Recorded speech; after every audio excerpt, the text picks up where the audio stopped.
Catherine, it says you disabled my video.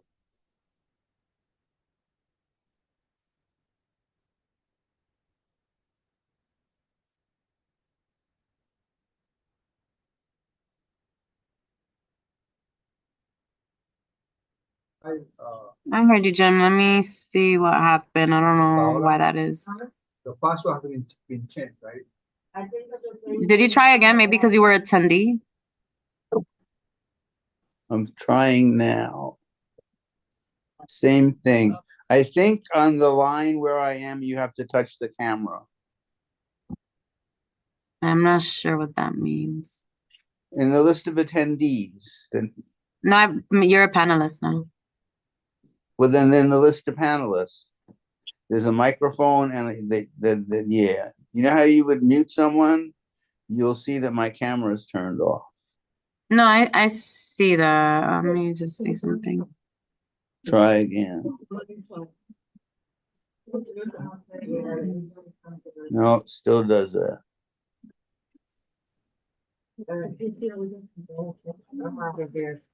Bye. Bye, guys. Have a good meeting. Yeah.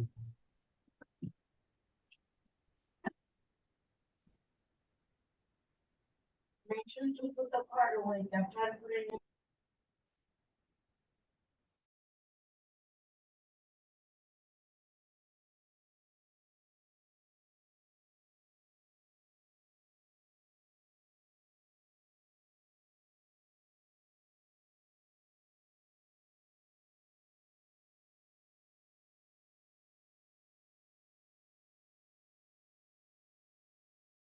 Okay. Wayne is here. It's 6:36. I'm gonna see just if I can troubleshoot that real quick about the camera. Mariel, if you could use the chat if you have the same issue, if you can't. Yeah. Oh, Sorry, Kathy, what did you say? I think I missed it. give me a second. Where did my windows go? Oh, are you also having the same issue about disabling camera? Hold on, let me try. Just I haven't tried to turn it on either. No, it's okay. I just wanted to see if it was a setting issue or. Yeah, I think so, because it says, yeah, Post has disabled it, so it's probably in the settings.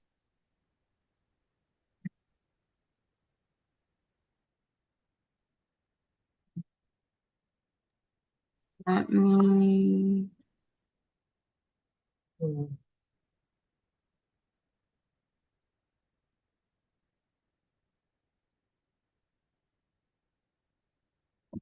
Let me just try to fix that real quick if I can.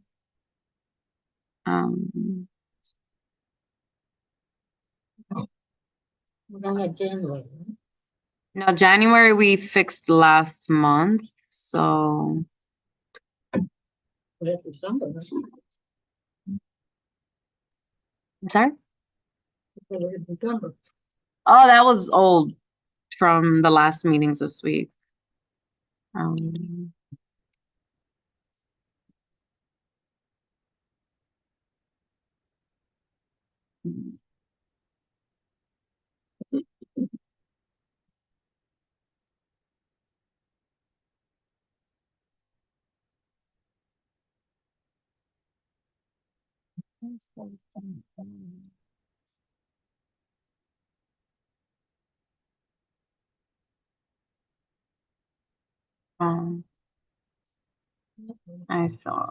I see now. There we go. All right, all fixed. Okay, so we're gonna get started. We do not have quorum, but the time is 6:40. And we are on a time crunch. Can you say something real quick, Isidro, just to make sure the owl got you? Yes, I can. Audio Mantu. I don't know.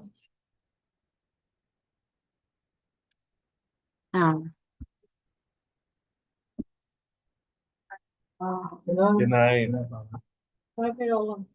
It is on. Is it plugged? Sorry, folks. Let's see. I was hoping to get started, but look at that.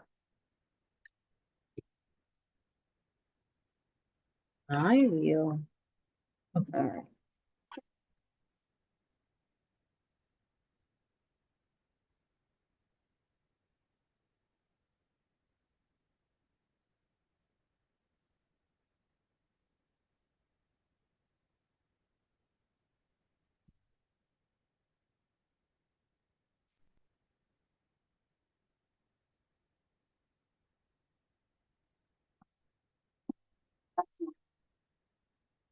Power.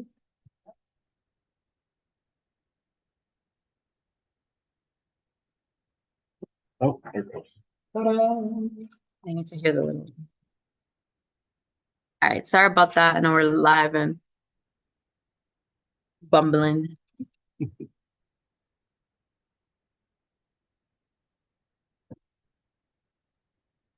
Go. When I hear that, anytime we hear it, we know it works. Okay, great. We're ready to go. Good evening. This is the executive committee. I will be promoting folks to panelists at executive for folks who watch after or join us. Really focus on speaking about administrative matters at the board or kind of like best practices sharing around with each committee member, committee chair. The agenda tonight's on our website. We can't adopt it because we don't have quorum, but we do have a couple edits. Our district manager is sick, and so he won't be attending tonight, so we won't have a report for him. And other than that, cool. For Joelle who joined, our goal is to end at 8:30 today because we do have a time constraint. So I'm gonna keep moving. All right. Grab pizza if y'all want. There's water.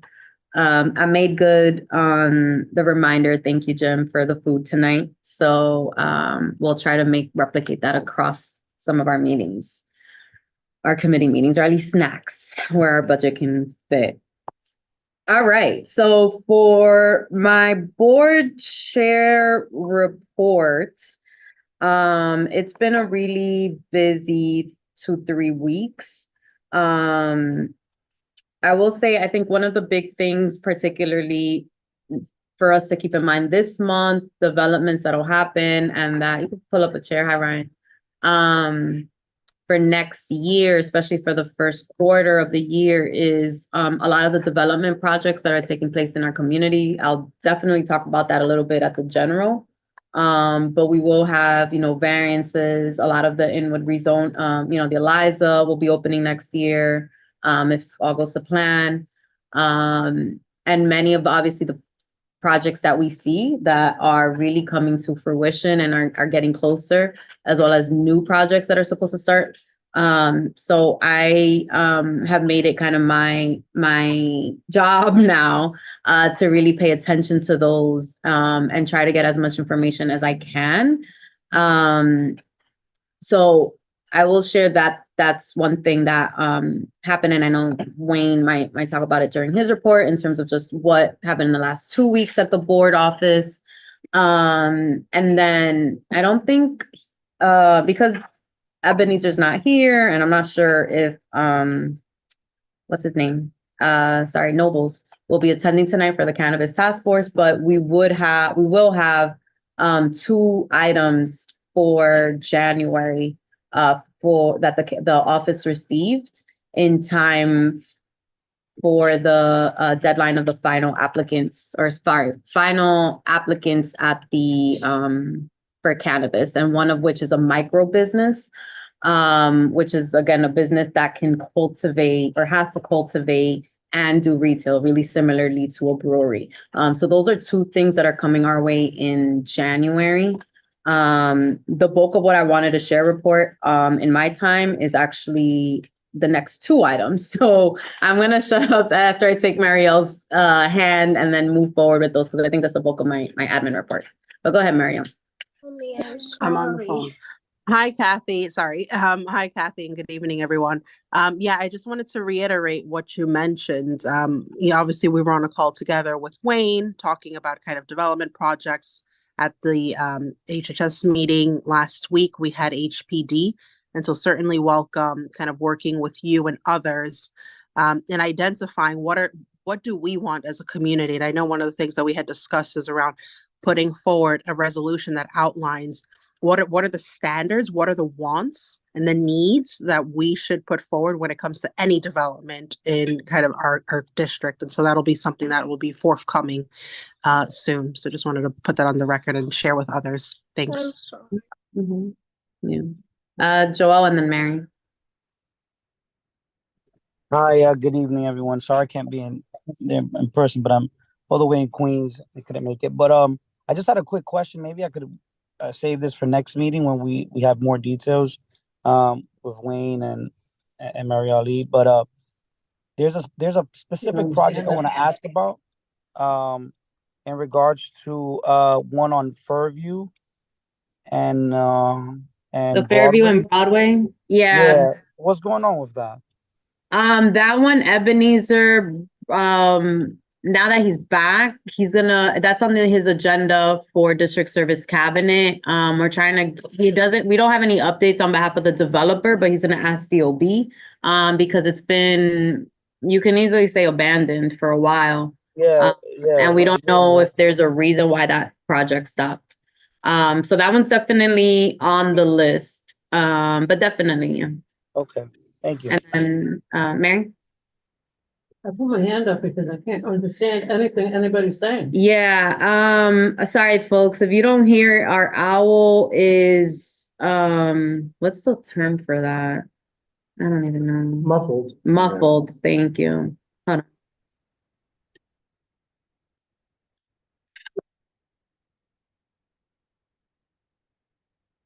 It's really muffled, Can we get the sound through the computer? I'll try to reconnect, but Mario, if you could go ahead and see. Sure, thank you. No, I just wanted to Joel's point on the building on Broadway and Fairview. That's not far from where I'm at. We had someone from the community ask about the building about a year ago. And the last I saw, they had some violations, and that's why it's been on hold. And so I understand, at least again, it's been a while ago since I looked into it. But from what I understand back then, there were some violations, and so they had to pause construction. But happy to kind of work with the team to follow up and see what's going on with that. Thanks. Okay. Hold on. Sorry, we're gonna work on this at the same time. All right, so I'm gonna just move along to the future meeting items for February and March calendars.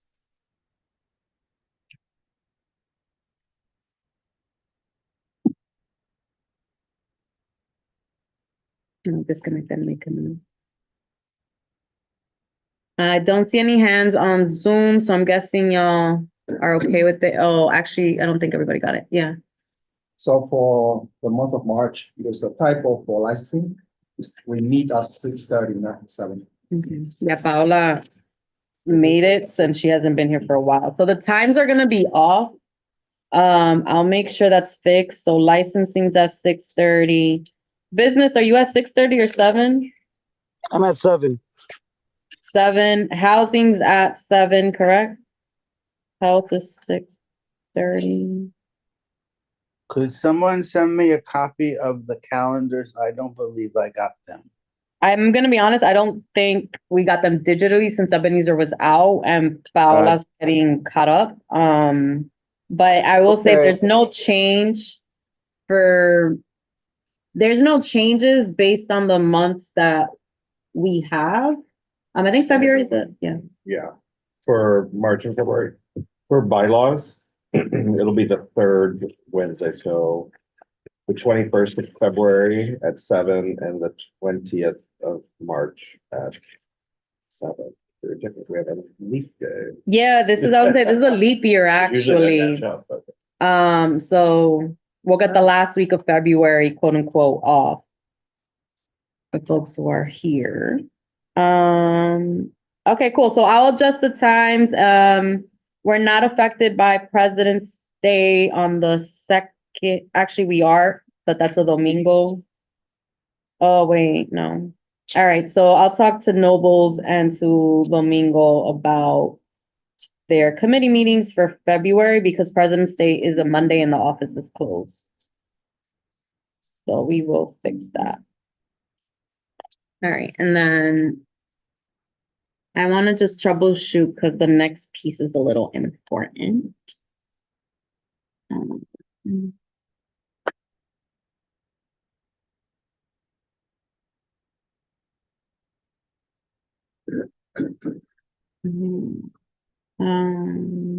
all right, let's see. Is there any reason that general meeting couldn't be held on the 27th instead of the 20th?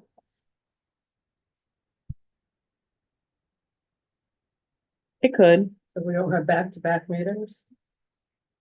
What month are we talking? February.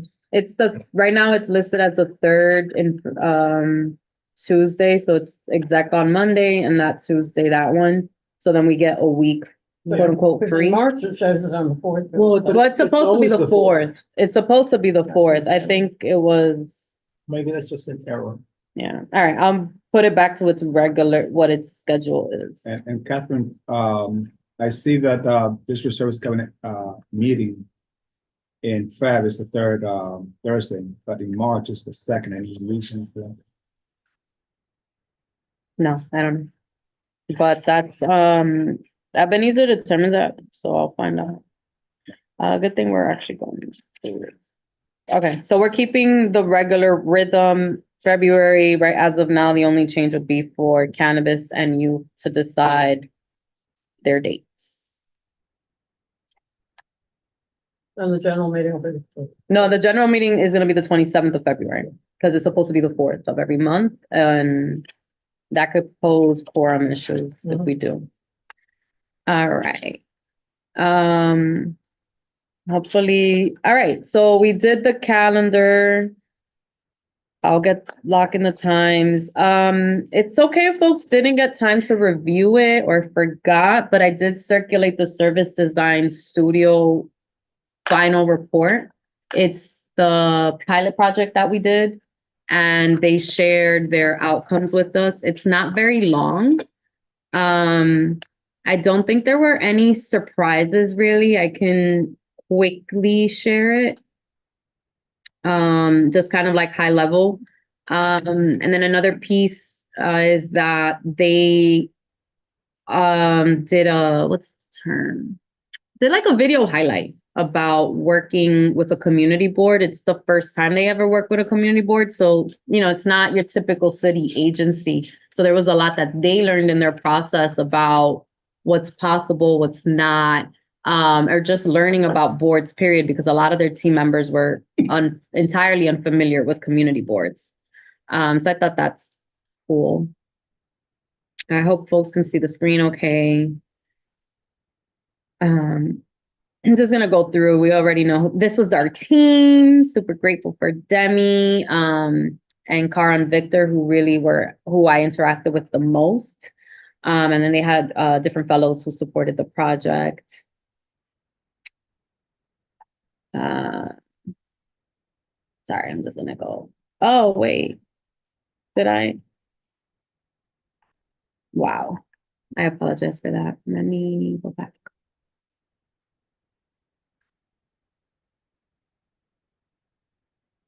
Did anybody get to review it while I look for the correct file? I didn't see it. When did you send it out? I sent it in the newsletter. I got to yeah, it's on the newsletter. I got to read a little bit about it.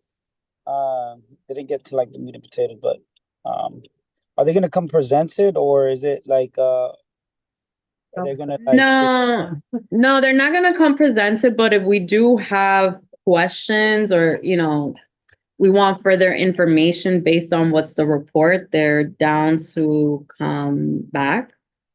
I'll just share the synthesis.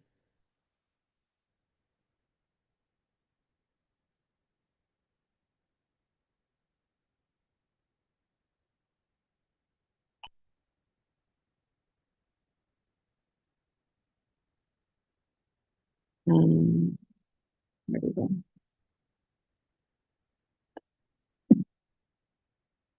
All right, project summary it is. All right. I'm just gonna quickly walk through over here.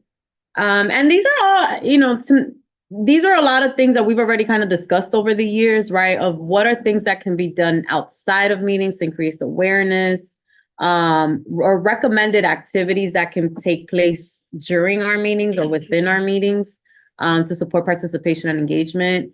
Obviously, external outreach activities, and then how are we actually communicating, right? So plain language, translation, accessibility, and more modern design tools, or just design tools, period, that we can use.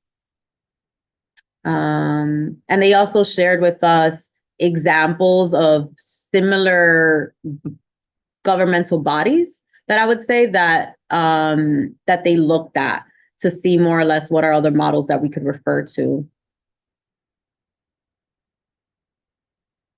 So, all the board members have access to this. Thank you. I'm gonna skip through the projects they did and really kind of, oh, here we go.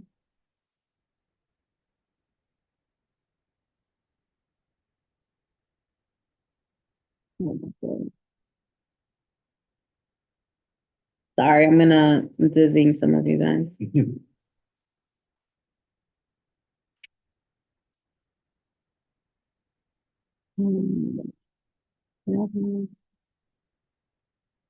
So I definitely, they came to all of our meetings, and these are some of the projects that they did look at. I did open up the wrong file, I apologize.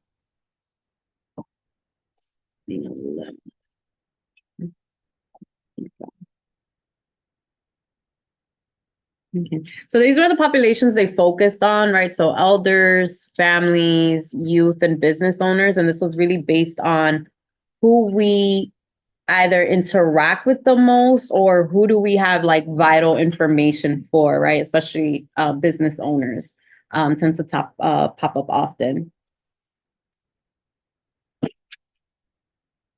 And so some ideas that they spoke about, for example, are roundtable sessions that can take place. And I know, for example, already at Aging, that's something that I feel like that's kind of the model you're already doing without calling it a roundtable, because they already have the senior centers on call and they bring in different topics and try to zoom in from or the goal would be, now that in a hybrid world, to have senior centers zoom in the actual presentations, right? That they can put up a projector and see that. So similar, so we're kind of doing pieces of it. We're not calling it that. Obviously, we're not presenting it that way either, but the idea that, we could use our meetings to hold that central space and promote it that way or market it that way. Of course, working on, like I said, a lot of our tech flyers and our materials would help improve that. That's part of the feedback that folks gave.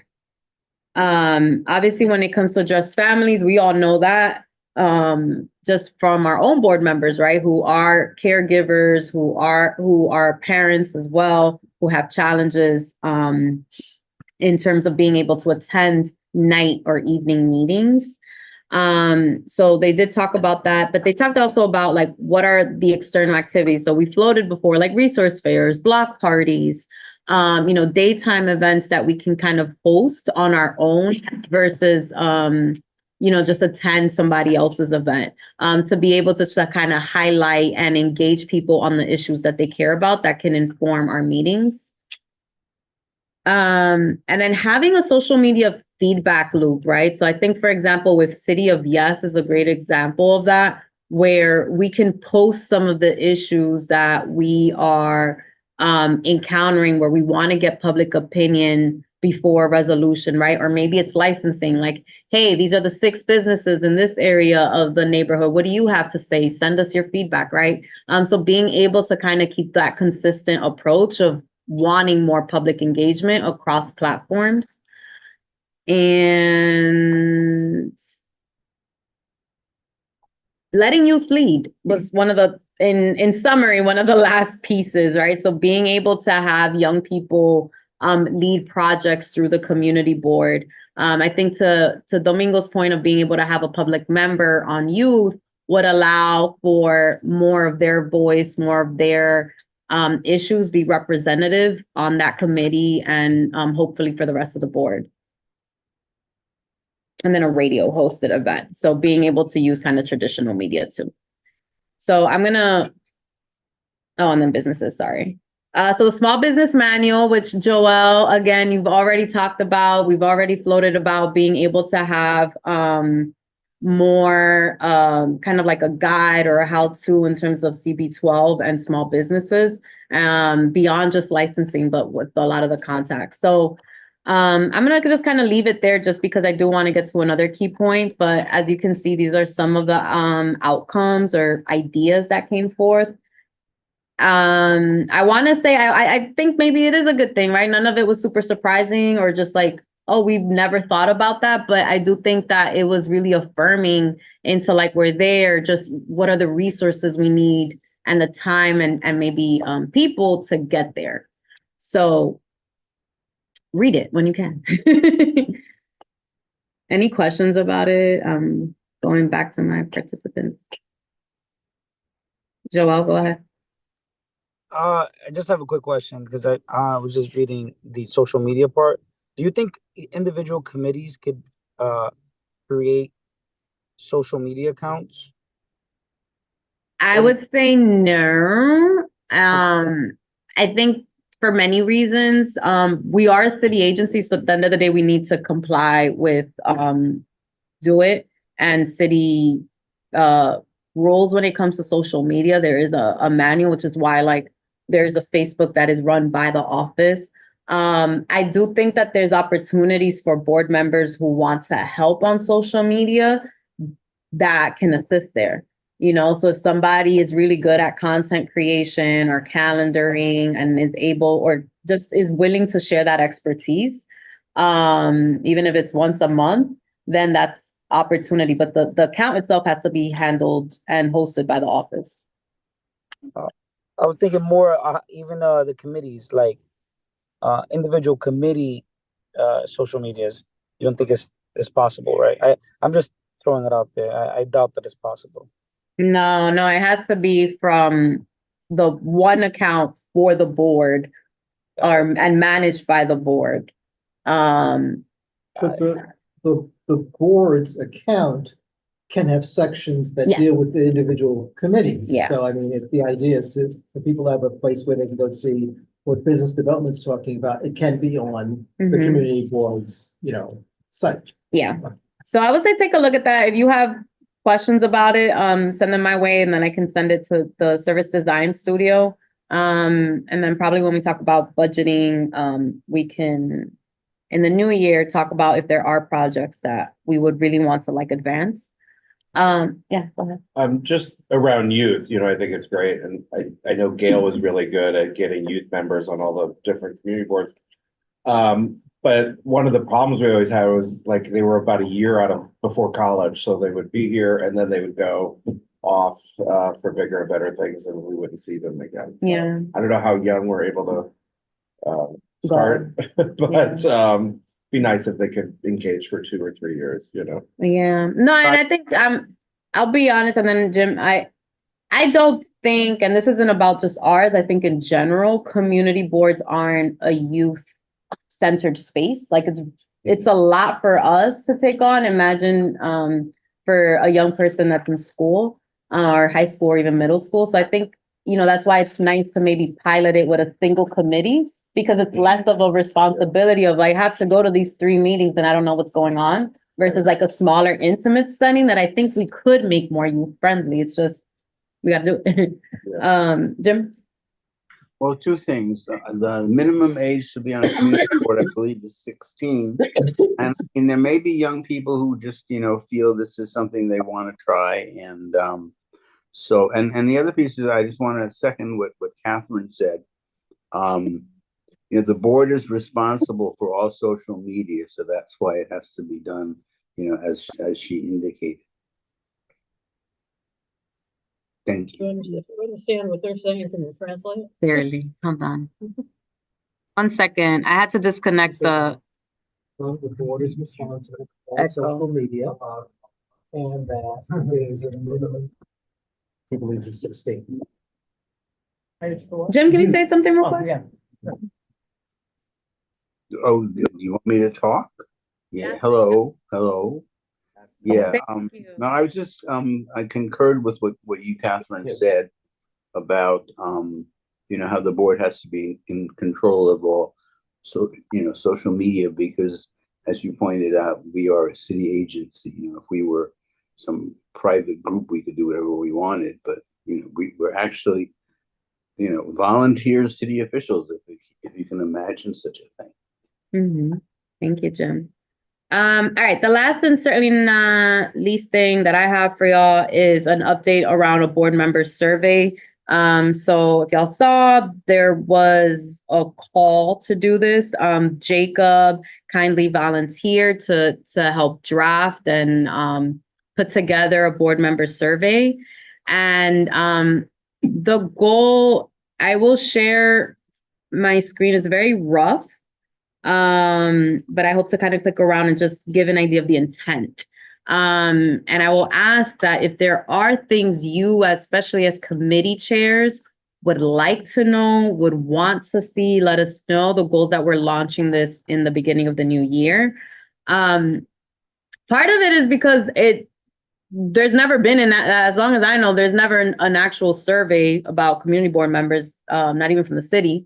And I think that often we see, for example, we come on the board and people come with a level of enthusiasm and then think it's completely different from what they signed up to be.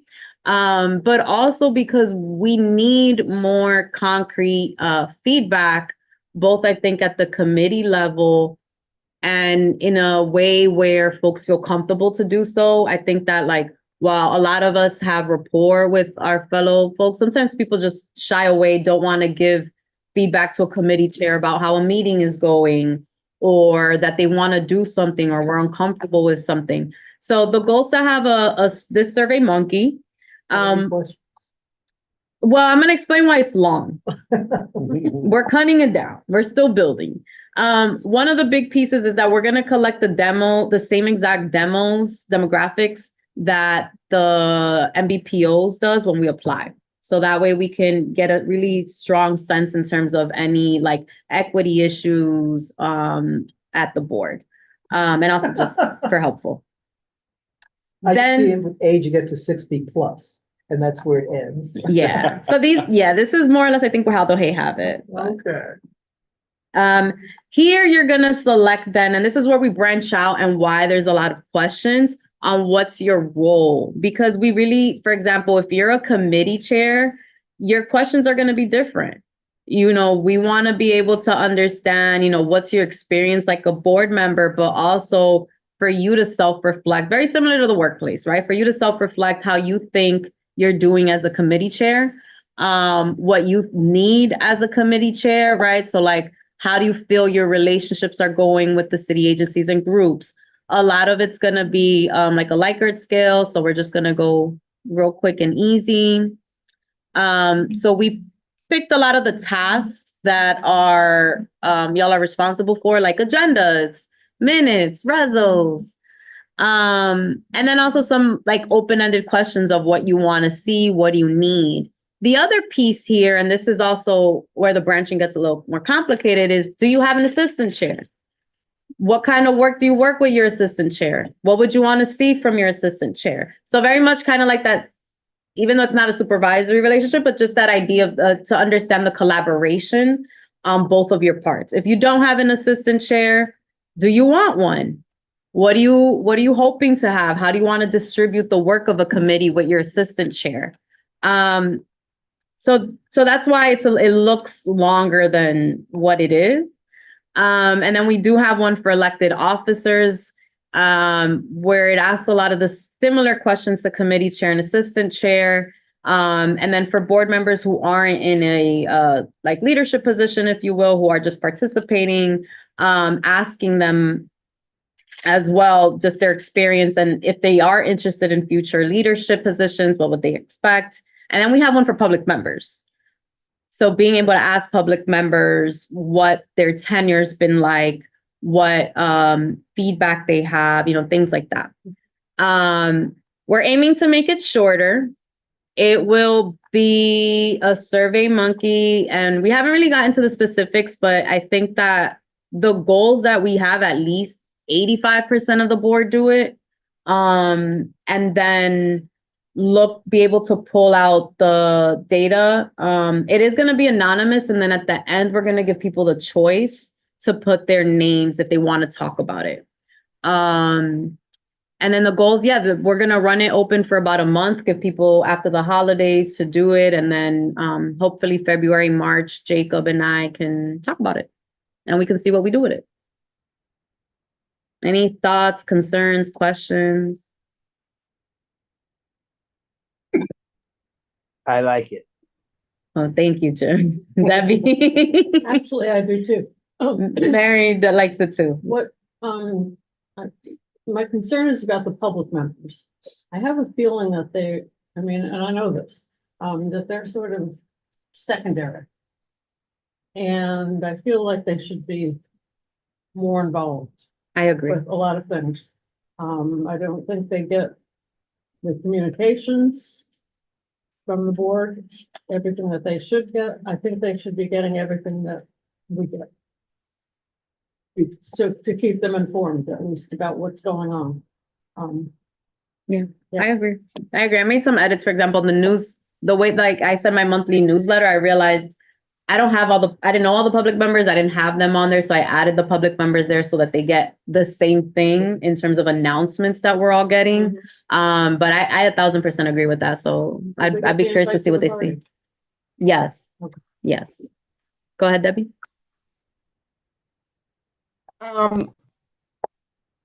So I'm gonna ask them in no order that's cohesive, but so like whatever. So are the questions for board members who don't otherwise have a role, like assistant chair or chair?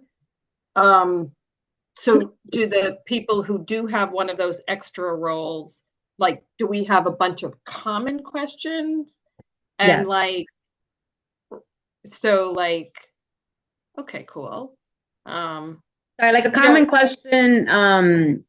A common question would be, how's been your experience? What do you like this year at the board? What do you want to improve upon? Are you content with your committee assignments? There's global questions, and then there's tailored questions based on, for example, let's say I'm on land use. What do you think of land use? What feedback would you give your committee chair? So that's where we would start differing a little bit.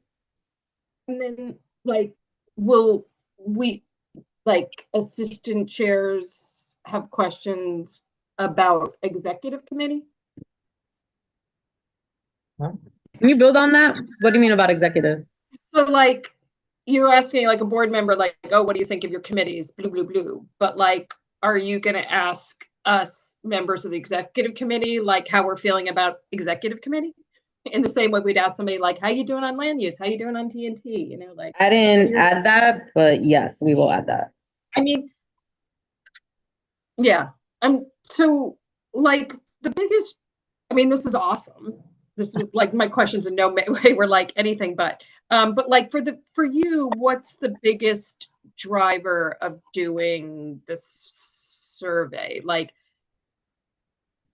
What are the big reasons you wanted to do it? Was it sort of engagement or culture or the committee functioning and how they're just kind of a general overview of all of it, or that's a great question. Personnel aspects, what was really, yeah.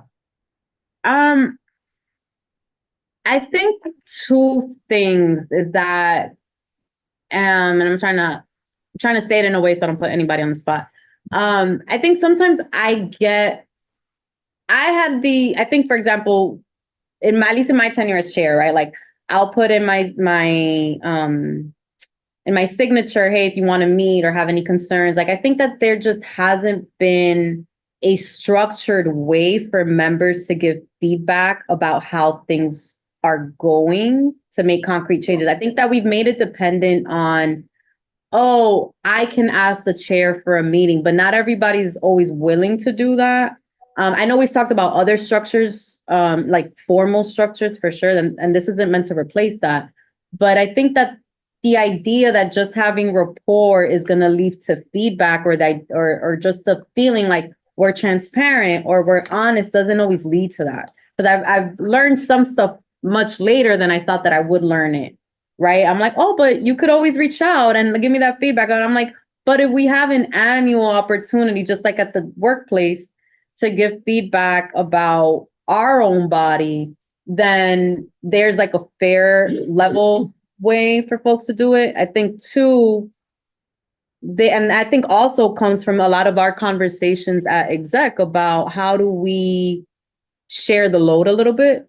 How do we identify, sometimes in committees, folks have complained that nobody wants to do minutes or nobody brings agenda items or no one's really like an active participant. And I feel like this is a tool to better understand that. Yeah, no, I admire everything you've done and your role and how you've approached it. And so I was like curious, you watched it go now for a while. And so I was interested to hear like what the big things that you wanted to know. So thank you for the extra background. Yeah.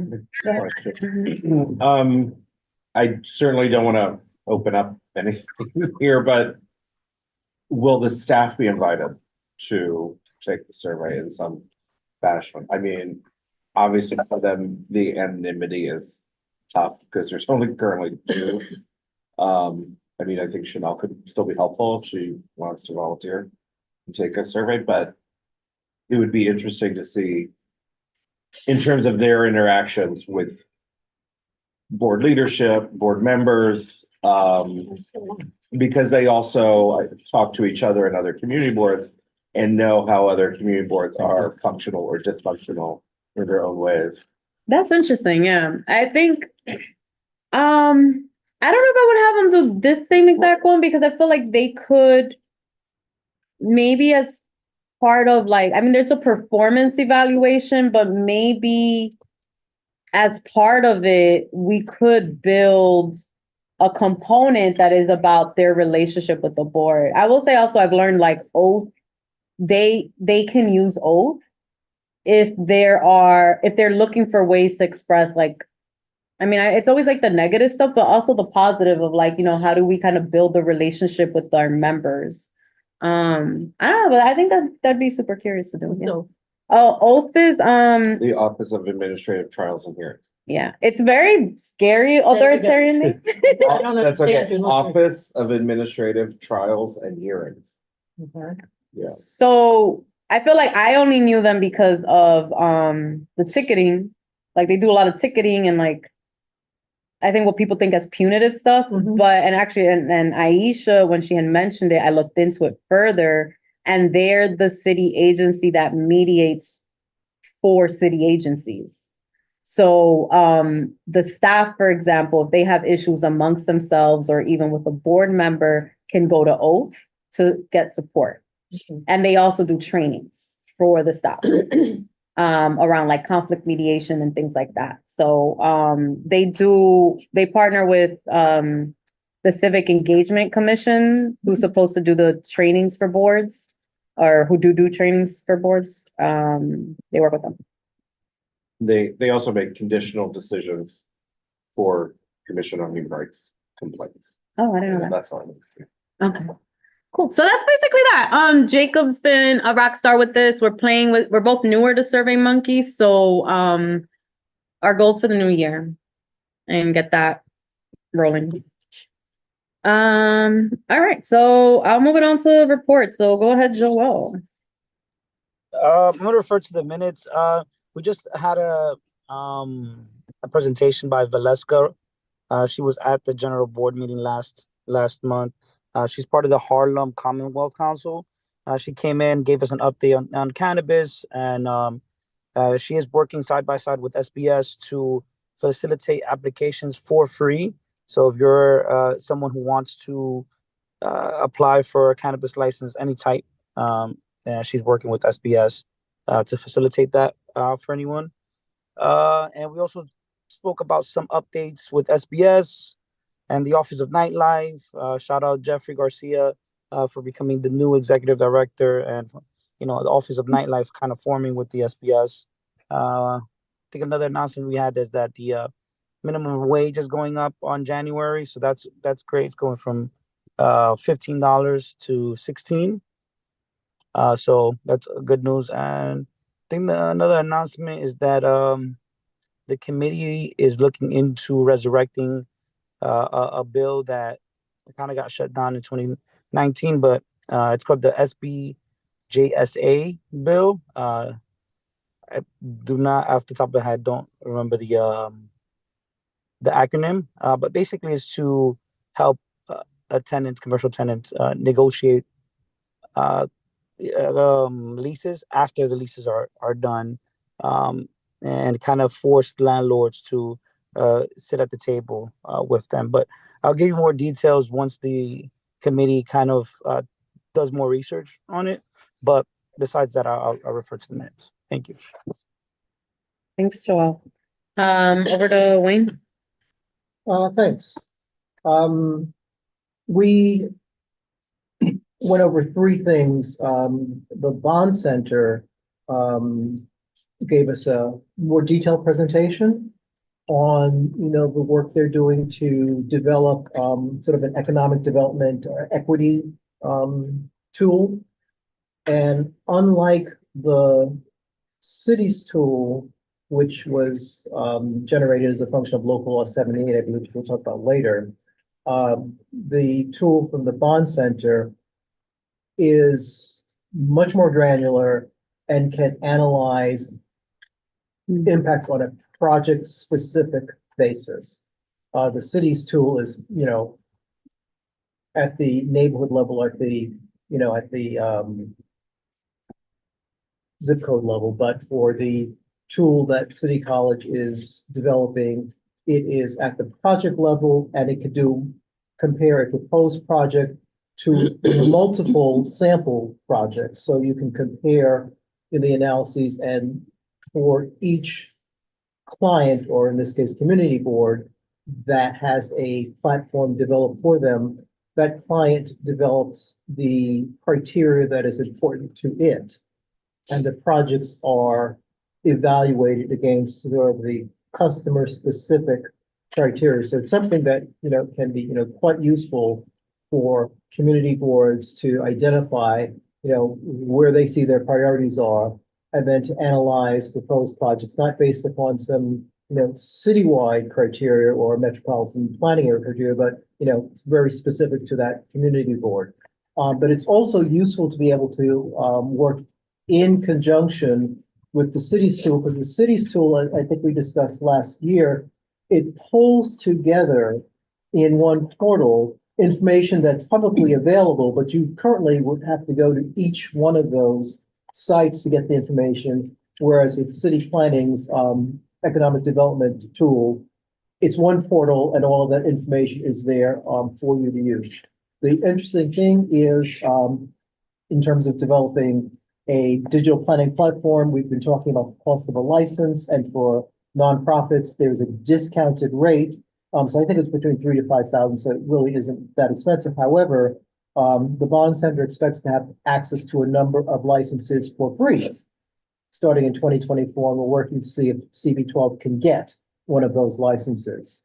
The City of Yes, Department of City Planning, City of Yes for Economic Opportunity. We had a further discussion of that, and some good news is the original deadline for comments was January 8th, but since this is not a formal ULURP, all community boards citywide have until the end of January 31st. And additionally, city planning created a sort of a worksheet, because as I mentioned, there are 18 different proposals that are part of this. And the worksheet will allow you to, in a more granular fashion, provide feedback to city planning, or in terms of structuring the resolution of what comments, modifications you have on a proposal by proposal basis, so that you don't simply have to say you support or oppose the initiative, but rather, would say for whichever one of those proposals, what it is you'd like to see modified, or if it's just fine. And then on the HDC landmark survey that we're working on, I had a good meeting with them just a few hours ago. To date, there are about 58 people who have responded. But the interesting thing is all of the responses are in follow-up to the English language survey. No one has responded on the Spanish language survey. And what was also noticed is when the survey is e-blasted, there is a spike in responses, and then it peters off. So that's one of the reasons why, we should continue to do that. I do not know if it has yet been placed on our website, which we recommended, or if it's in our social media stream.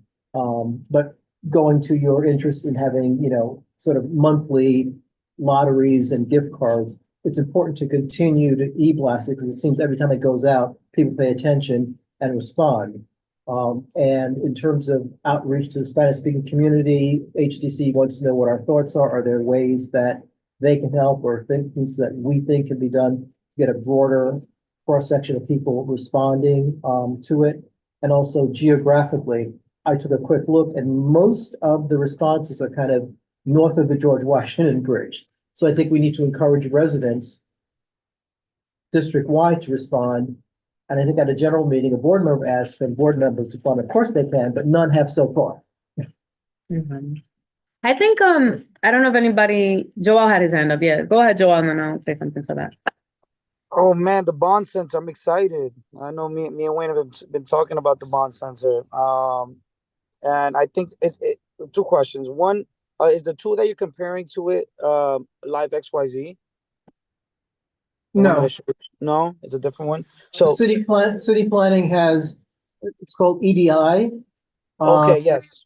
Yeah, and so that's like the racial equity reports that come out based on the local law 78. But basically that portal, which is active now, that portal allows you to access a range of publicly available data in one spot. You don't have to go looking all over for it. Okay, and you say the main difference is that it I guess is more details. The bond center's tool.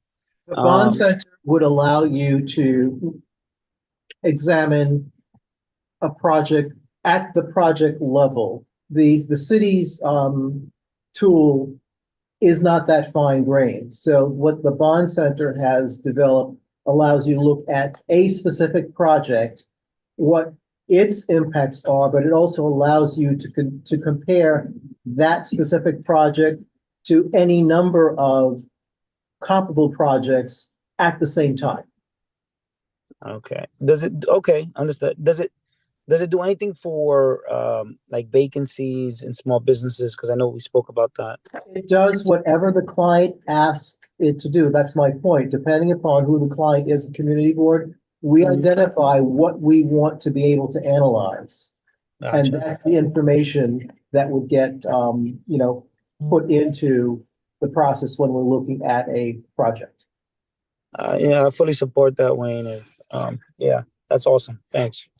Let's wait to see if we can get it for free. I'll let Ellie go because he hasn't spoken. Thank you. Wayne, what would you think, in your own experience, are those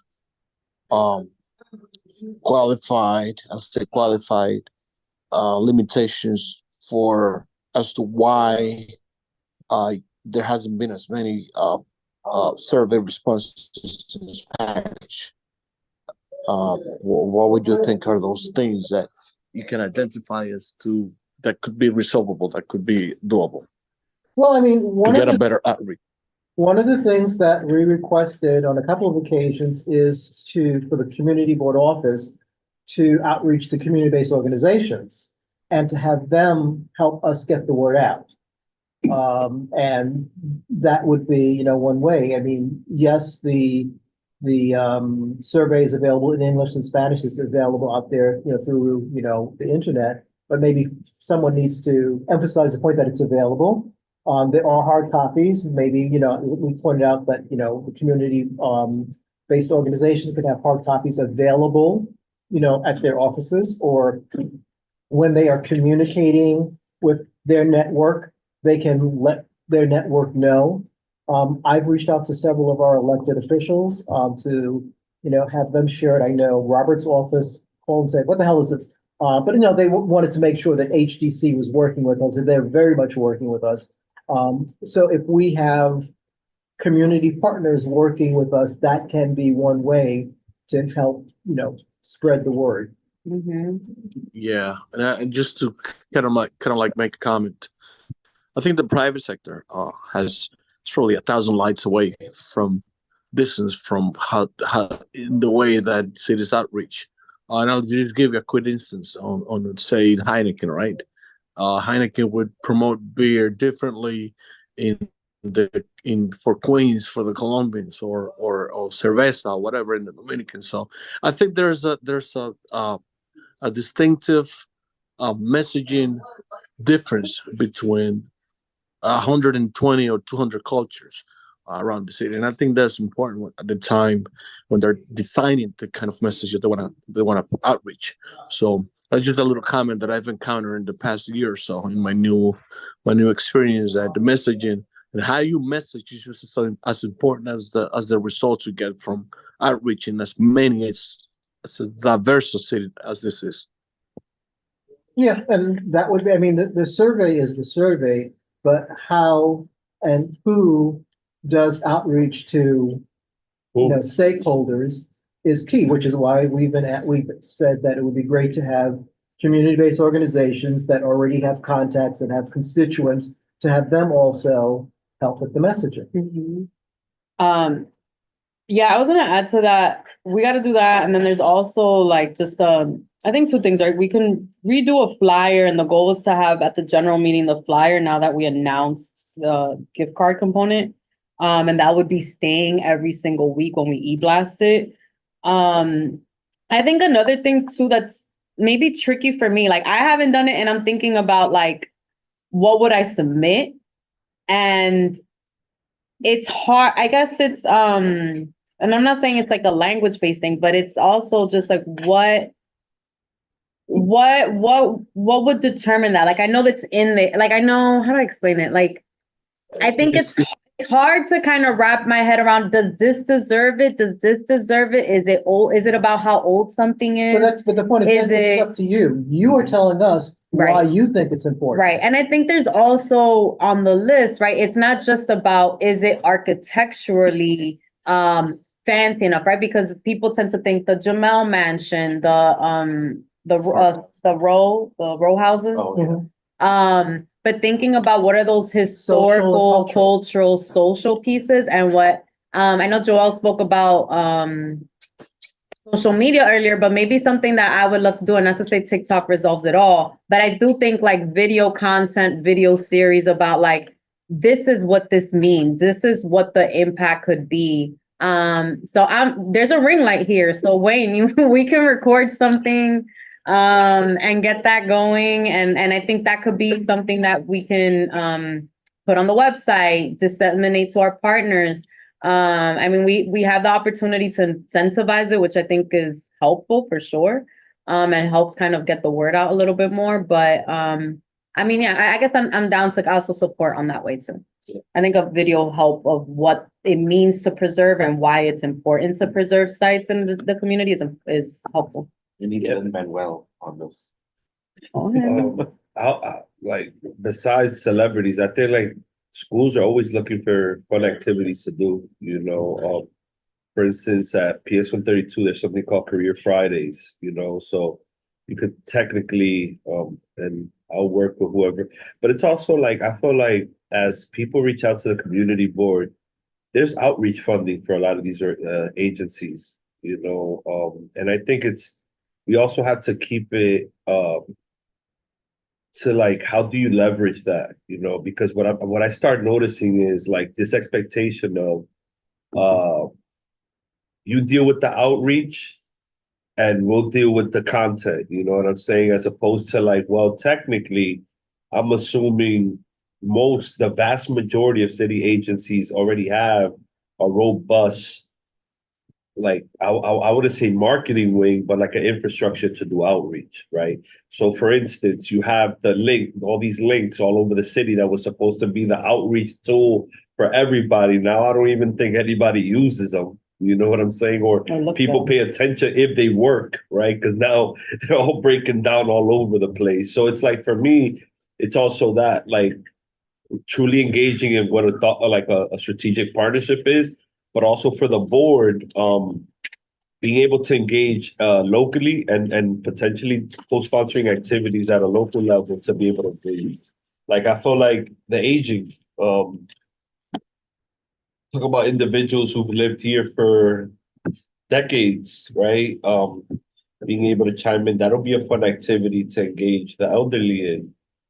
You know, just something, even though surveys are never fun, but yeah. It can be, because it's not the kind of survey where you're answering a bunch of questions. The survey is, you're telling us, you know, what building, what area you think merits, you know, recognition and why. So, I mean, that's a perfect example, someone who's like lived here for 50 years. Yeah, And exactly. it's like, well, you know, I think, you know, this, what's interesting is years ago when, there was discussion of a, Dominican historical cultural whatever district. It was actually Steve Simon who pointed out that there was I don't know if it was a garage or a store that like in the 70s, it was like the social, so everyone met there to talk about things. And that wasn't even on the list of places that would be recognized. And so it's not a fancy building, but culturally and socially, and I think Maria Luna chimed in as well. It's like things like that. Someone would say, that was like, you know, information central for these activities for decades. And it's like things like that that can be recognized. Yeah. All right, Joelle, and then we're gonna keep going because we could stay on this all day, all night. Yeah. Just a quick question. Can it be a business or does it have to be like an actual building? I haven't taken a look at the survey, so that's why I'm Well, I mean, asking. if it's a business, the person would say why they think the business is important. All right, thank you. Yeah, there's a QR code. There's yeah, and there's. So we just have to print the stuff with the Right. QR code, and put them around. But yeah, like, yeah, okay. All right, so we got a bunch of stuff. We got to follow up. We'll keep working on this. We got some homework. All right. Put all outreach on Wayne. It's like, No, I Wayne could know. be like, hey, look, you want to do a nice presentation for the, you know, because I mean, there's overlap, but that's all. exactly right. Mary, off to you. Our last meeting, we had a really great presentation from the Armory Foundation folks. Talking about the programming they have, particularly, you know, we wanted them to focus on what they had going on for older adults. And of course, they got into what they have for the children as well in the community, and they have lots of programming. We have, they brought some flyers, if anybody, you know, I don't know if we Can I see can that? send it around.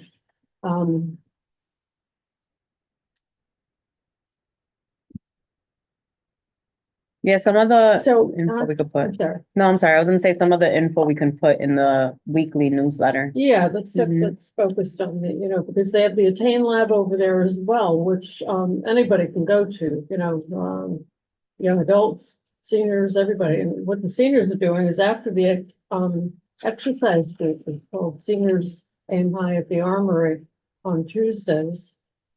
A lot of the seniors go down to the Attain Lab after that and, you know, work in the lab on various and sundry programs they have.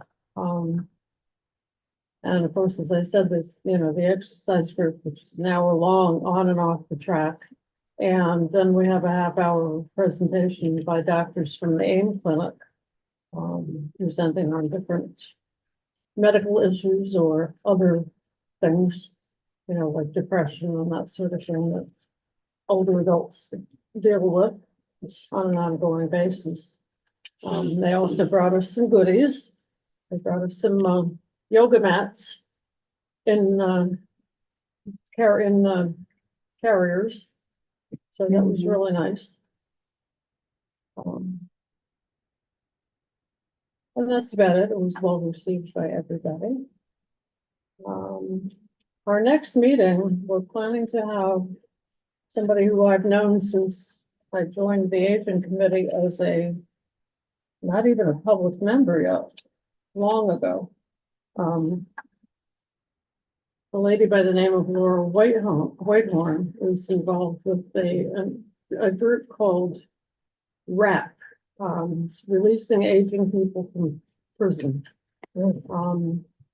Don't know if anybody's heard of it, but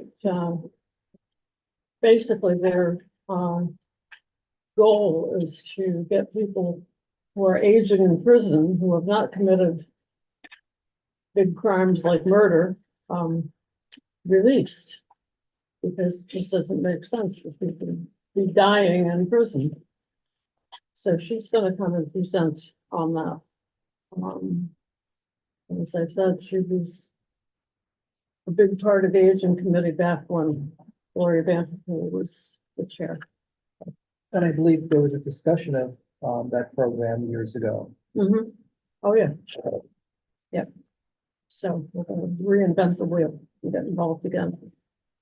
Because I'm sure she'll be coming back on probably on a regular basis to the Asian Committee again. Be nice to redo. Okay. Awesome. And just FYI, the Asian Committee is going to be sort of co-sponsoring an event. Well, it's coming out of the Star Senior Center, but Dave Florimon, when she was on the board, the Asian Committee were bringing events to Isabella around the holidays to have youth and older adults perform. So we're going to bring that again this year to the Star Senior Center Christmas party on the 21st. So Nice. Yeah, we're sending the flyer on Monday. okay, And right. that's all I have, I think. Oh, that's good. The wrap presentation is exciting. All right, cool. I guess Steve is here. Oh, just one other thing. We talked in our committee also about the possibility of changing the time of our committee meeting because people are finding it difficult to come like mid-morning because they don't know what they're going to do. Trying to get people to come in person, the committee members. And, our 10:30 is difficult because people are going to work and then can't get here in person, so most of them are on Zoom. So we're gonna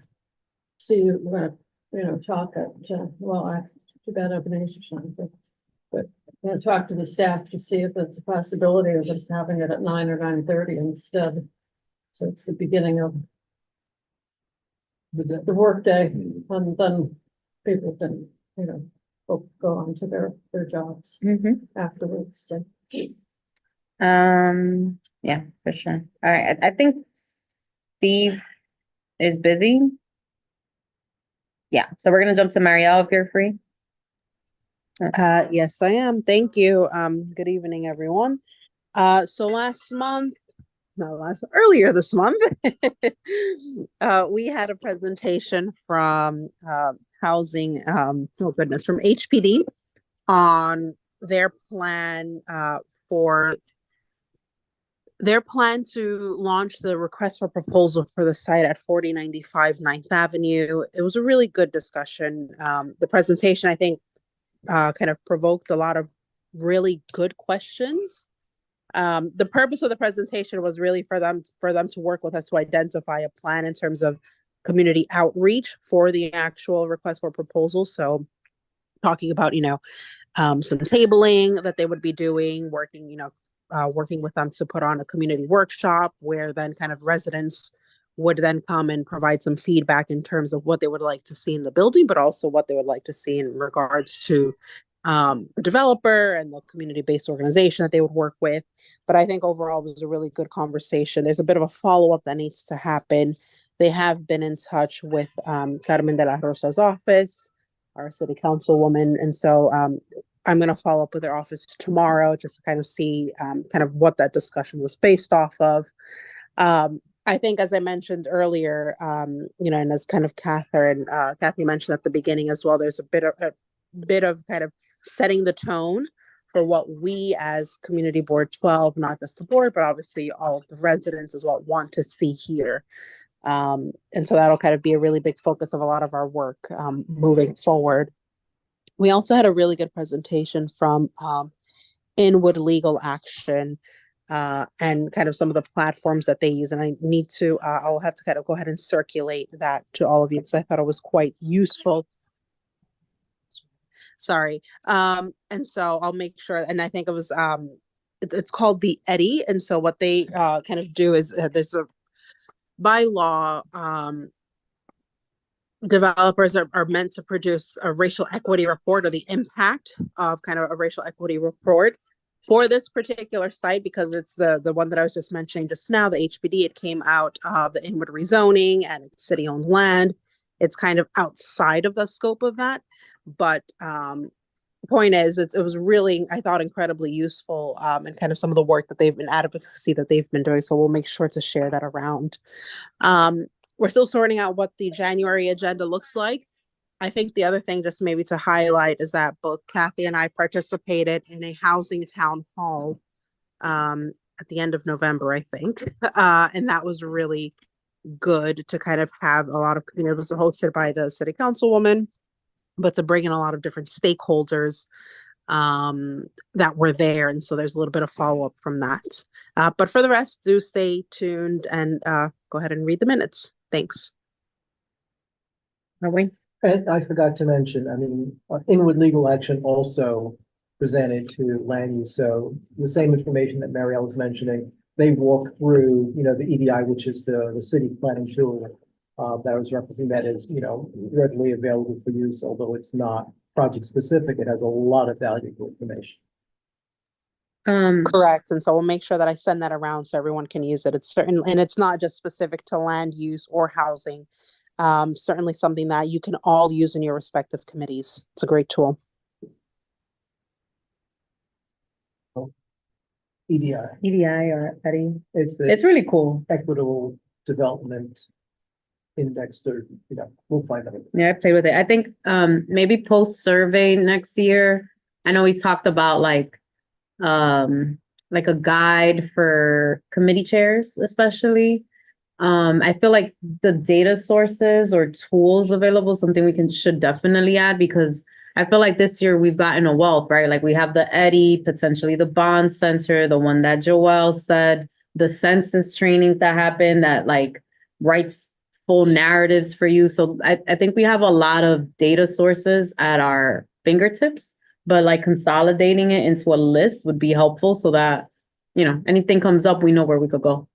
All right, we'll keep going. Debbie.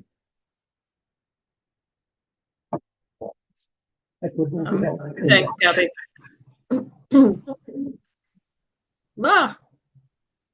Okay. Sorry, there we go. Has a little technical difficulty.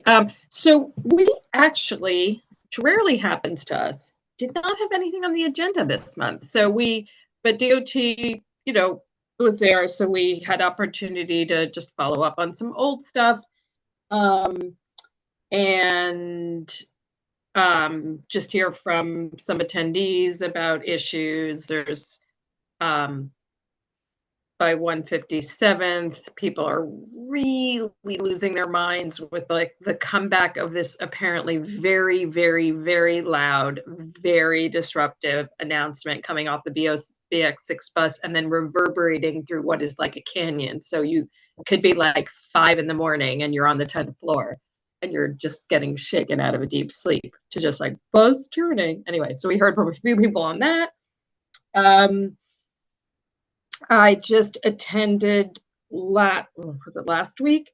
The press conference for the opening of the platform elevators at 181st Street A station, which brings accessibility to that station.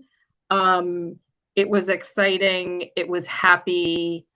Jano Lieber came, who is like the head of the entire MTA, the head of their sort of disability group entity, which is hugely, big piece of MTA also, was their Uptown resident, and so was able to do his bit in English and Spanish, and there were disability advocates there, and Edith Prentice was mentioned in a couple of the speeches, and it was just a really great thing. People were very excited. And that's what I got. So, but we're hoping to, Berlin made a good suggestion to me. It was like, we are kind of, I don't know, there's just stuff stacking up with the MTA. So hopefully we can have them come in January. And I saw the intergov person at the ribbon cutting. So she said if she'll be there in January, if she can't be there in January, the latest would be February. Jim, am I forgetting something?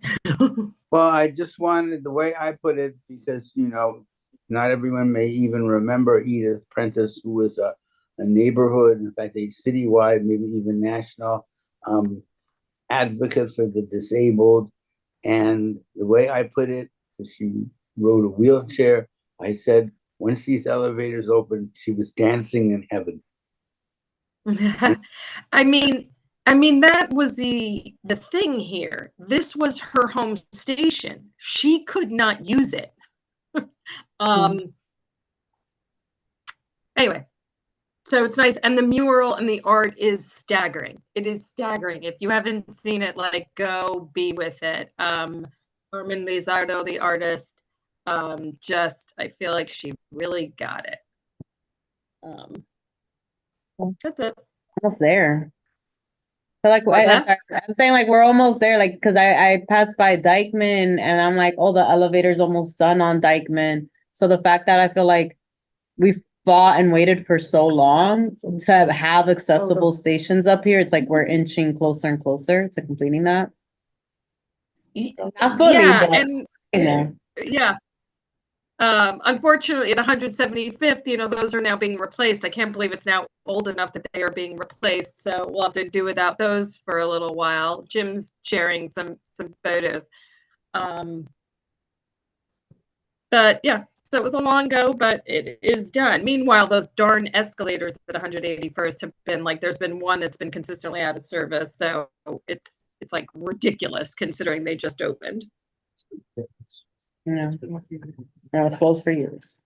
That was like 190 when they closed for almost a year, and the week after it wasn't working, the elevator. Yeah, on the 190. It's like it's really something. And let me just let me say just what you were talking about the survey. I know this is completely off. We lost your audio. Sorry. Oh, can you hear me now? Yeah. This is off topic or coming back to something you mentioned during the survey about trying to pull out, but I just wanted to recognize Mary Anderson. We really do look to her. I feel like she's been so innovative, like just about generating relevant agenda topics, and also being innovative about meeting times and all of that to try to get the largest audience. And so I really appreciate Mary's example. And again, of the many things I learned from all of you, that is something that struck me. And then as she talked about the Armory today, that certainly stuck out to me. It's praising your innovation. Yes. All right, cool. Thank you, Debbie. Follow Edith's example. I do have a question, Chair. Oh, go ahead. Debbie, what's the schedule on the exit on the A train, leading to Overlook, having passed by, what's the status on that? It's open It's been open for for like months. a month, maybe a little more. Okay, thank you. Yeah. Thank you. All right, Luana's not here. What I will share that I know, they were hoping to vote towards having a reso item, but did not have quorum. So just keep communicating with me when those things happen. I know like even though you see those not next, it's early. Making sure like, so one thing I really like that you're doing is consistently sending those emails like 2-3 days in advance. Where are you coming in person? And I know that's just like the minimum, but it does help every single month so that folks know, oh, I have to come. Is helpful. Ellie, go I ahead. got something to say on that, but I feel like we're not responsible, like, we're all grown folks here, man, and if you signed up for this even as a volunteer gig, you understand what you're signing up for. So for us to like, on top of having to put the agendas together, having to communicate with whoever, now we have to baby people into coming to meetings for quorum. I feel like at the end of the day, you have two options.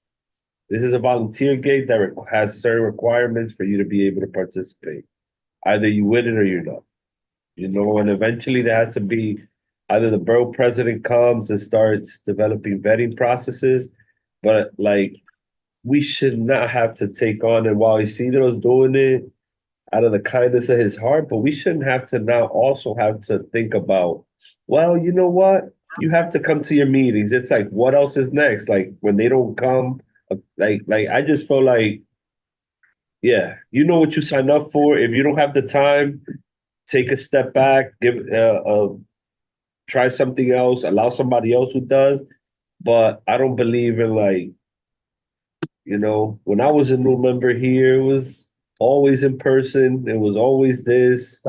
If you didn't contact the office 2 days or a day before the meeting, you weren't gonna get an excused absence. After certain absences, you were gone. And it's like, I feel like, how much do we have to stretch ourselves to really let folks know, like, either you want to do this or you don't. And if you don't, good luck on your endeavors. I think if I could just add, it would be interesting to keep statistics on attendance. Yeah.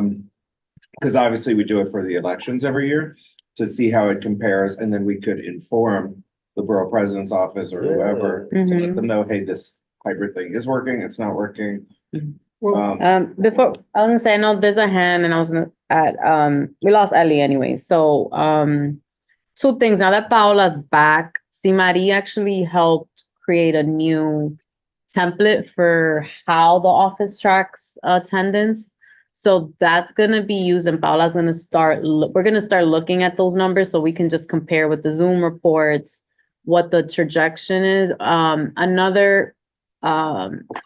Another thing that I've had to kind of take on, given chronic absences, and I mean like people who are chronically absent, is sending them a letter. And I only did this for one person who hasn't come at all since the summer or since appointment.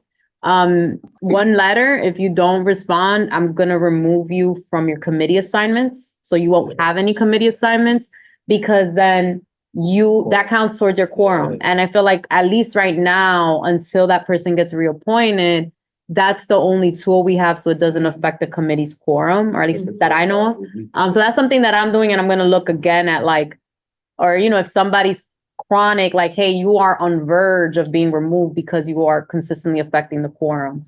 Or deassigned, I don't know what the word, but you're unassigned.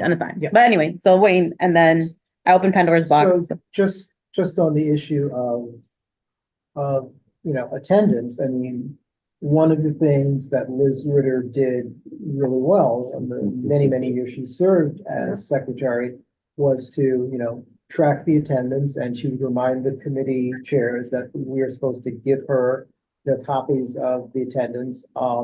And then for exec committee, she would bring to the committee when there are people who need to get a letter or need to be removed. And I think one of the things that frustrated her at some point is under certain chairs, they were reluctant to take the step of saying, you know, you're off the board.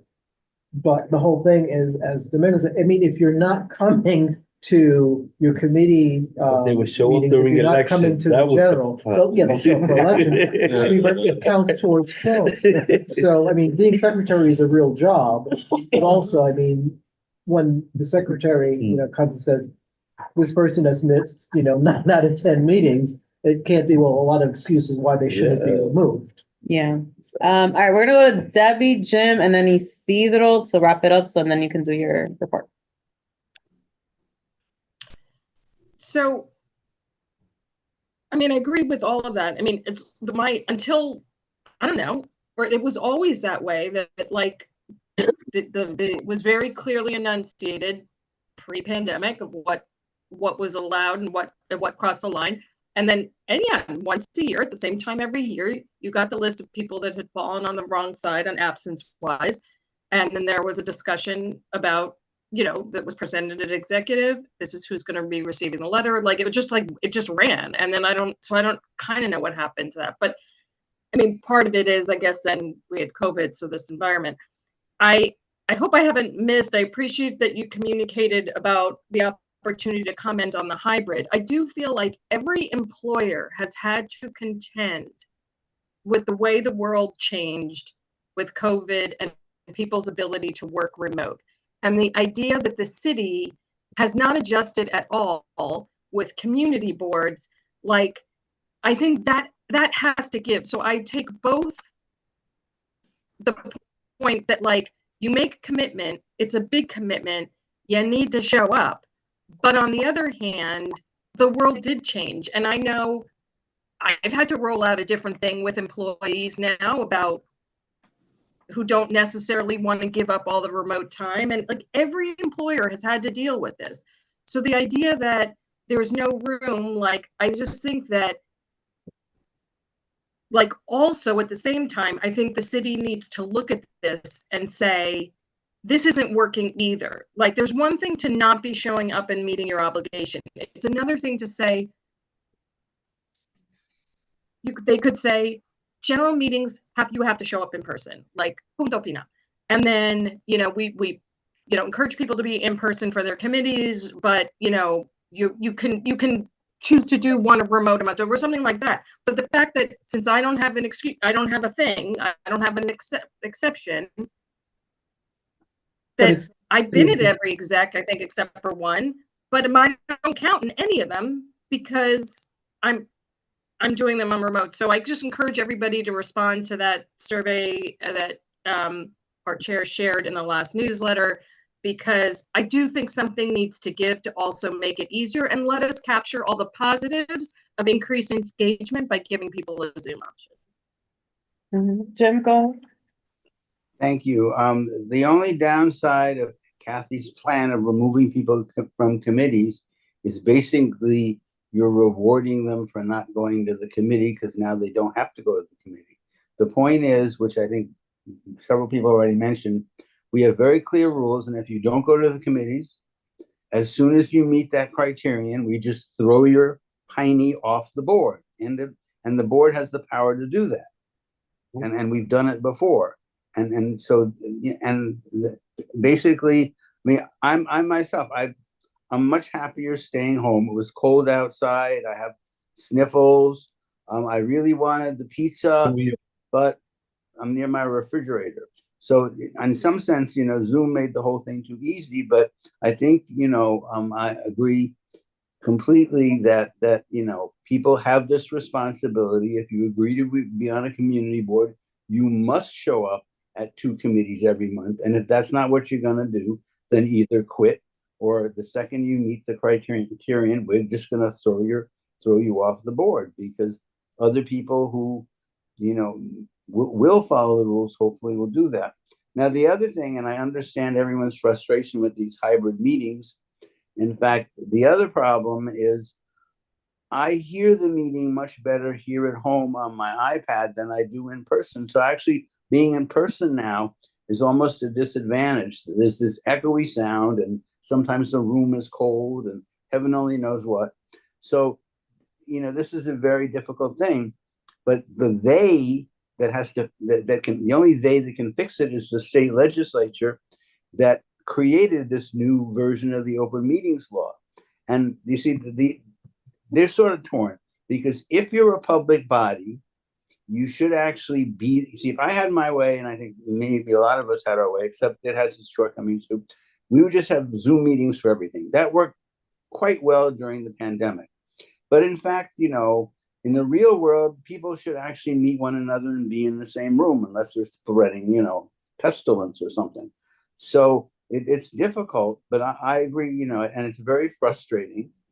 And insofar as we have improvements we can suggest, you know, we can tell them, and ideally they will make these improvements. But it is a very frustrating time.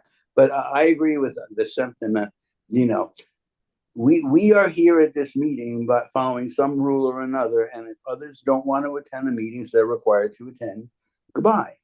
That's how we have to be. It's not nice, but we have to preserve ourselves as a body. Thank you. Okay, thank you, Jim. So we'll see. I'm sure we'll hear from Porfirio. I know I see those next in terms of what happens after hearing. I agree. I just withdraw my comments. I agree with you. Well, it's your turn for your report. So quickly, the License Committee met this past Wednesday. And as we speak, I'm writing the results because I know we're going to have a board meeting pretty soon. We had 16 licenses. All of the new renewals were approved. There was an application that requested a change of operations. They were requesting like new hours up to 4 a.m. But there was a resident that was really annoyed by not only noise complaints, but also double parking around 207. The committee tried to work on that particular applicant to see if we can come to an agreement on the hours. After we reached like a consensus within the committee about specific hours with the owner, when it came to voting, it was a tie, so obviously didn't pass. Then there was some others, about 6 of them that were withdrawn for specific, very different reasons. And one of them was also rejected because they didn't show up. There was one applicant that did pass with the renewal, even though there were complaints about the same issues of double parking and noise. And we kind of came to an arrangement with the merchant by asking some stipulations. What business? That was Utopia that was approved. We placed about 3 or 4 different steps. And we have to do something sooner or later with our 207 corridor because it's just very congested, a lot of double parking, and it's a big problem. The PD finally was there. Thank you for your 34. And they recommended, you know, that in essence, the valet parking actually preventing a problem because at least they can move the car. Where some patrons will just come in, leave the car there, and no one can come and no one know where the car is at, right? So the idea is to have the valet parking, even though it's illegal. They claim that that is actually might help the situation. But you know, I myself, I experienced once where I was around the area, and our car, along with Jonathan, who was we were like going out at that specific time, our car was locked in, so we didn't know what was going on, and it was up until one resident came in and said like, "You got to go to Prime. They are the one that had the valet parking issue." Sure enough, we went to Prime, and obviously they had a key to the car to move the car. So it's very complicated. Sooner or later, we got to come with a strategy to see how we're going to alleviate the problem there.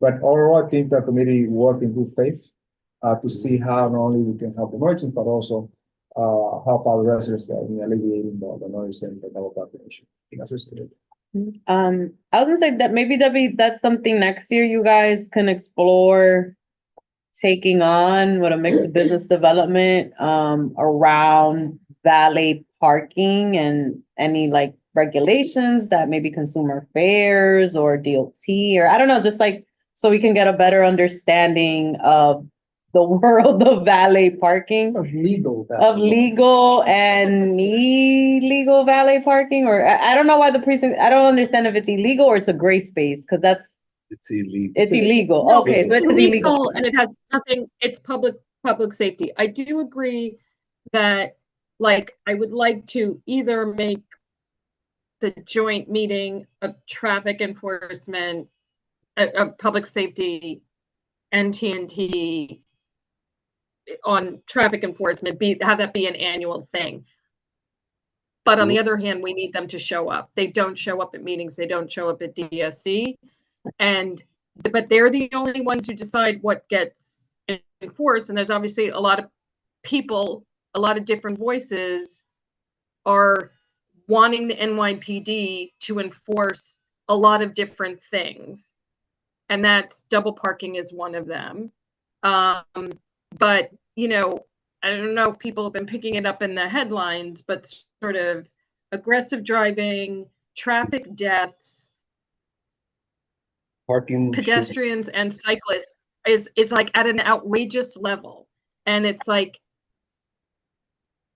there's not a sense of like what, like any assertiveness in enforcement or a strategy about like, okay, well, what are we going after as like the most important, the second most important, the third most important. But Sorry, it's Joel. not, you know, like, I don't, you know, it really, it's not a DOT thing. They don't have enforcement. They wish they did. Okay, sorry. So sorry to put you all on the spot, but but I think you bring up a really key point is that our district has had what, not this year, three or four. There was the shooting, the death around just kind of like the sorry, just aggressions in terms of cars and Oh, parking. yeah. And No, that. yeah, the whole So- thing of aggressive driving. Right. And like a lot of times when you do go after like ghost plates or something like that, you actually pull, like there's a lot of confluence of like, I went after the ghost plate and I found somebody with like a bunch of warrants on guns or something like that. Like they tend to, if you pull somebody over for like blowing red lights and like egregious or like, you know, really aggressively over speed limit, you tend to find like Other three things. problems, not one problem kind of thing. Okay, But but no. with that could be a good topic for public safety. We'll bring it up back to Eddie. Yeah. I know Joel had it on, and then Wayne's waiting too. Just a quick piggyback on what Isidro was saying. The NYPD actually prefers that that valet parking exists. So I don't know if that's on their top priority of enforcement because it allows them to keep track of what vehicles are being parked, what vehicles are being double parked, and see who's the owner, right? If something happens in the club or in the lounge, they know, okay, you know, the valets know what cars they're in, you know.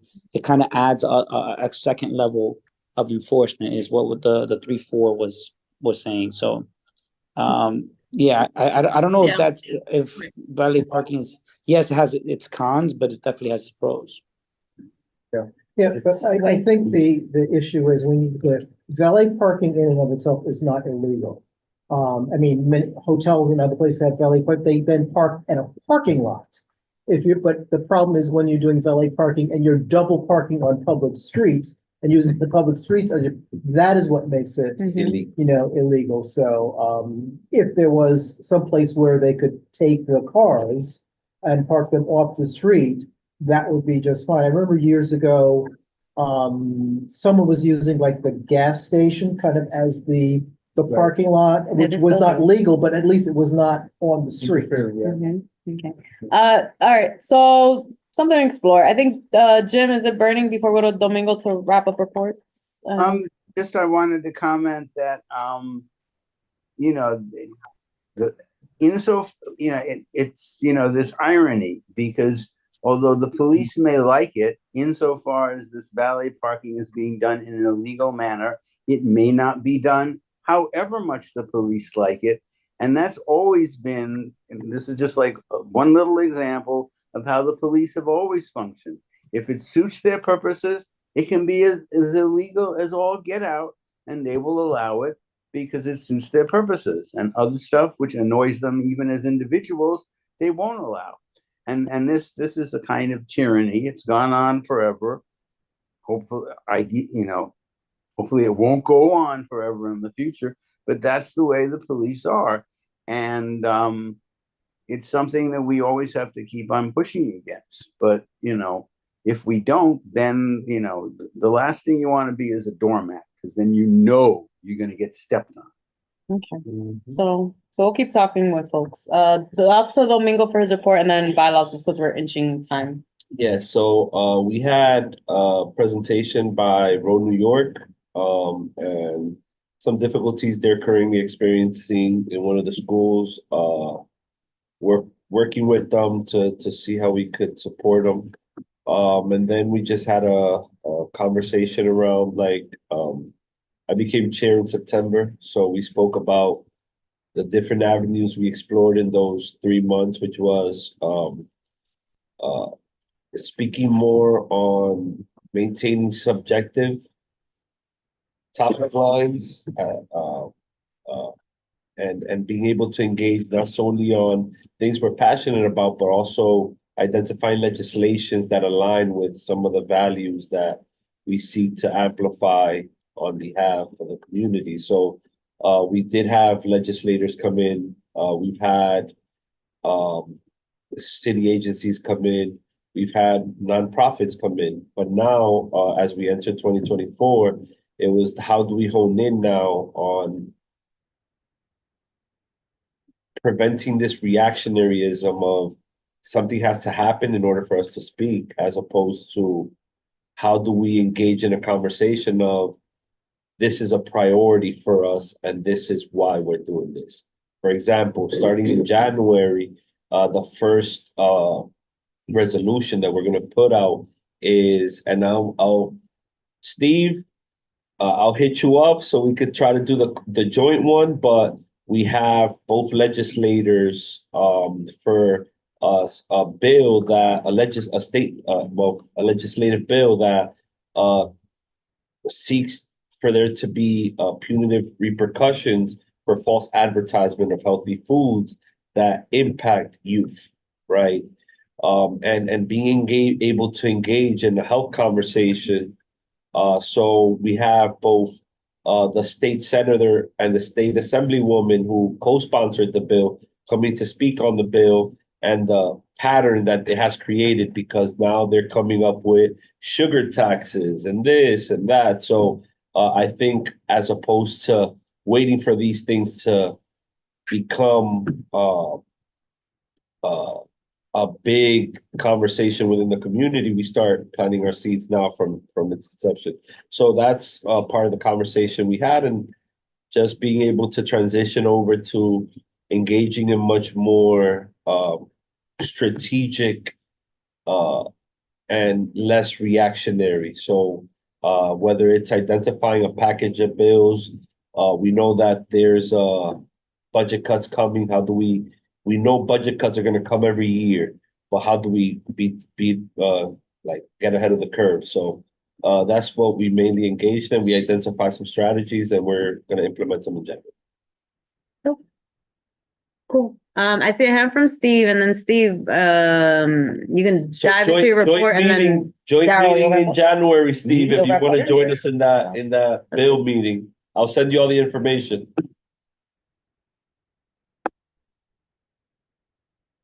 Okay, that sounds good to me.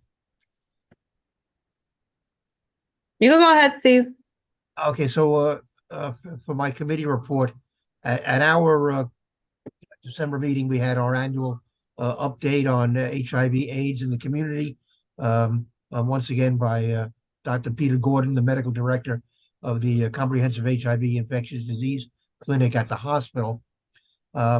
He reported to us that the mobile van that he's been talking about for the last few years apparently is finally getting its official approval to operate out in the streets, hopefully starting in January.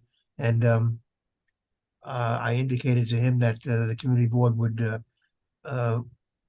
be supportive and would help him to publicize the locations when the mobile van is in operation. One of the goals here is to reach people who have fallen out of care, who started getting care at the clinic and apparently stopped coming. So he's decided to try to reach them, out where they are, and rather than wait for them to come into the hospital. We also had a presentation from another program based at a hospital, actually in the building right across the street from the community board, Cancer Services Program of Manhattan, and again we offered to support them and help to publicize the free services that they provide, and to post their flyers, send them out to our community board list. They've asked the program director asked whether we have any connections with people working with migrant populations, specifically those from Africa. So if anybody has those connections, they're trying to reach that population, would appreciate it if you would forward that to me.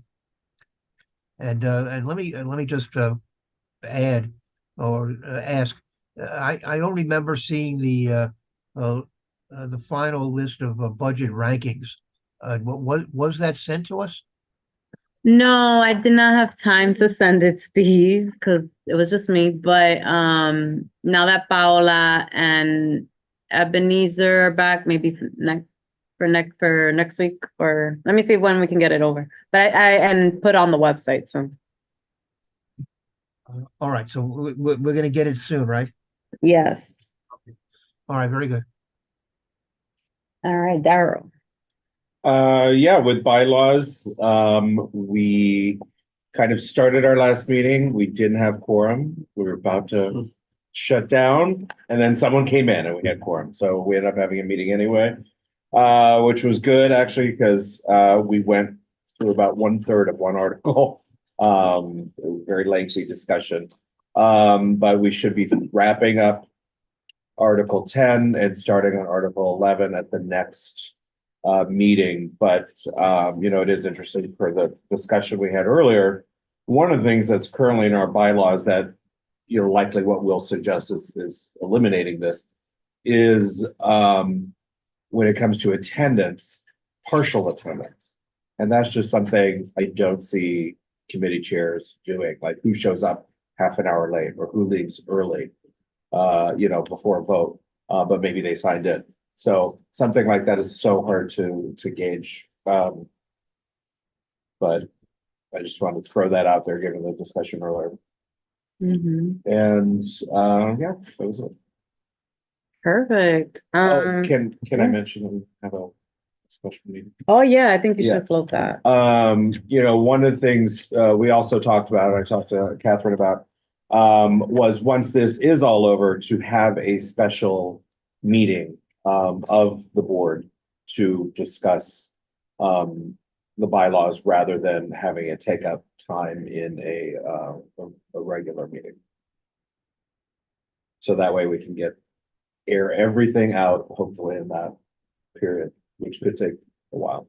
Wouldn't it be good to do that like during the summer, during that meeting that we usually don't do anything? Right? Well, the problem is committee of the whole, not everybody goes, it's elective for us to have it. I think, you can talk a little bit more about the intention of having a special meeting. But yeah, people are away. So what would make this Well, no, meeting? you can't have it in the summer because we're not required to meet. So, it can be in the summer. But the thing is, and I think that's Daryl's point, and I think, everyone understands it, is this may take some discussion. And so if we have a separate meeting, we won't be rushed. And the people who are really interested, they will come and talk about stuff. And then we'll make the proposed bylaws even better. Yeah. But it gives, I like the idea too, because it gives us the space to just come, and we're only going to talk about bylaws and draft and red line and understand stuff when we don't get the freedom to do it. And that'll give months to practice. Yeah. Bylaws and pizza. Yeah, there's Not definitely pizza. going to have to be food, not pizza, hopefully. Oh, Yeah. sushi. All right. I don't hear old business. I don't I have see. an announcement. Yeah, well, I'll take an announcement. We don't have new business. Okay, sorry, I'm just pulling up. Just because today it was launched, I know this is a public meeting, but in full disclosure, I work for the Commission on Human Rights. But the commission, along with the Office for the Prevention of Hate Crimes, launched today an initiative to for community project grants to prevent and address bias and hate in various communities. So the grant is up to $10,000. The deadline is in mid January. And I'll certainly send around to the office about this. But if any organization wants to be a partner to help stem the tide of discrimination and bias in the community, definitely flag this for them. Okay, Domingo, another announcement. So, one announcement is, from the organization, that I do work with. So, Uplift NYC is having their 4th annual pork shoulder giveaway for Noche Buena. So we have about 2,000 families coming to Plaza de las Americas on Sunday to receive pork shoulders for the holidays. And hopefully that can support them in avoiding certain expenditures. And another thing is, and I'll put it out there, fentanyl is one of the leading causes right now, particularly in youth deaths. So we're going to be having conversations in local high schools around fentanyl and testing for it. We'll be partnering up with Jocelyn, a division of the NYPD, and whatever other partners are out there to be able to discuss, talk about fentanyl, particularly talking to fentanyl to youth. So it's becoming very common every month at least. I would say not every month, but it's becoming very, very, like you start seeing all these kids passing away from mysterious causes, and the families are usually very, they don't want to talk about that this was a fentanyl death. So we'll be leading a lot of conversations in local high schools about that. All right, well, I will see most of y'all tomorrow. Motion to adjourn. Motion seconded by Daryl. All right, thanks folks for joining on Zoom. See y'all hopefully tomorrow. Have a good night. No,